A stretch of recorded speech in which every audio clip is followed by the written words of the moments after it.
కార్తీక పురాణము 17వ అధ్యాయము కర్తవ్యబోధ తత్వోపదేశము. మునీశ్వరుడు: ఓ ధనలోభి, నీకు కలిగిన ఆశ్చర్యము నాకు అర్థమైంది. ఎటువంటి పుణ్యకర్మ చేయనటువంటి, ఏ విధ ధర్మమును ఆచరించినటువంటి నాకు ఈ చెట్టు జన్మ నుండి విముక్తి ఎట్లా కలిగిందని నీకు సందేహం. జన్మ అనేది చేసిన కర్మ ఫలము. కర్మ వలనే ఆత్మకు దేహం అనేది కలుగుతున్నది. ఆత్మ ధరించిన దేహం వలన కర్మ నిర్వహణ జరుగుతున్నది. కనుక శరీరమే కర్మకు కారణమవుతున్నది. కానీ అహంకారంతో ఆత్మ ఈ శరీరమే అని వ్యవహరిస్తుంటాము. ఓ పునీత పుణ్యపురుష, నేను నాది అనబడే ఈ జీవాత్మ అహంకారం. ఈ అహంకారంతోనే సర్వస్వము అన్న భావన కలుగుతుంది. ఆత్మ పరమాత్మ స్వరూపము.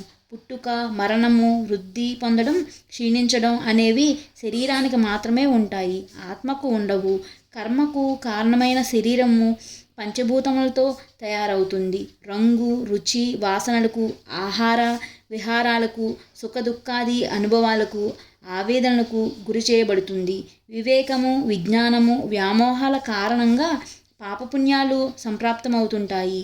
వీటి ఫలితాలను జీవుడు అనుభవించవలసిన వాడవుతున్నాడు. ఏ విధమైన కర్మలు లేకపోవడమే ముక్తి. ముక్తిని కలిగించేవే పుణ్యవ్రతాలు మొదలైనవి. అంతఃకరణానికి, దాని పరిణితికి సాక్షివై చైతన్య స్వరూపుడవే పరమాత్మని భావించాలి. అలా భావించడానికి శరీరం ఘట్టం అంటే కుండలాగా లోపంతో కూడి ఉంటుంది. కనుక శరీరాలు పరమాత్మ యొక్క నిశ్చలమైన రూపాలు కాలేవు. శరీరం ఆత్మ కాదు. ఆత్మ పంచభూతాత్మకమైన శరీరం కాదు. ఈ శరీరంలోని ఇంద్రియాలు నువ్వు కాదు, నీవు కావు. ఈ ఇంద్రియాలు వ్యామోహాలకు లోనవుతూ హానిని కలిగిస్తుంటాయి. వాటి కారణంగానే నీకు పరమాత్మ అయ్యే స్వతంత్రత లేదు. బుద్ధిని దిక్కును ప్రయాణింపజేసే ప్రత్యేగాత్మ అని నిర్ధారణ చేసుకో. యావత్తు సన్నిధానం కారణంగా దేహేంద్రియాలు, జడత్వము, ప్రాణం ఉన్న పుట్టుకలేని ఆత్మ అని అనిపిస్తుందో ఆ పరమాత్మ నువ్వు నిశ్చయించుకోవాలి. జాగ్రత్త, స్వప్న, సుషుప్తి అవస్థలయందు పదార్థాలని కలిసిపోయినప్పుడు వికారం లేనివాడై సాక్షిభూతుడే సూచిస్తున్నది ఎవడో వాడే నువ్వు అని భావించు. దీపం వేరు, వెలుగు వేరు అని అనిపించినట్లే శరీరం వేరు, శరీరంలో ప్రకాశింపజేసే ఆత్మ వేరు అని గ్రహించు. ఆత్మస్వరూపుడైన పరమాత్మను ధ్యానించు. సత్యాసత్యములందు, ప్రియాప్రియములందు ఇష్టుడైన సర్వసాక్షియే నిత్యమని నిశ్చయించుకో.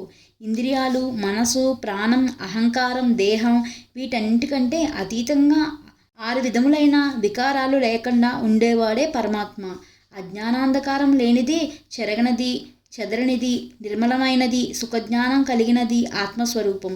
సుఖానికి, ఆనందానికి అతీతమైనది, పరిపూర్ణమైనది, శాశ్వతమైనదైన స్వరూపమే పరమాత్మ. సర్వయత్న, సర్వేశ్వరత్వం, సర్వశక్తితత్వం వేదాలతో ఎవరికి ఉన్నాయని, ఎవరికి సంబంధించినవి చెప్పబడినాయో అటువంటి పరమాత్మను అనుసరించి చేసే ఏ వస్తు జ్ఞానం వలన పరిపూర్ణమైన జ్ఞానం కలుగుతుందని వేదాలు బోధిస్తున్నాయో అదే పరబ్రహ్మమని, కర్మ ఫలదాయకమని, జీవులన్నిటికీ కారకమని సమస్త వేదరాశి ఉద్ఘోషిస్తున్నది.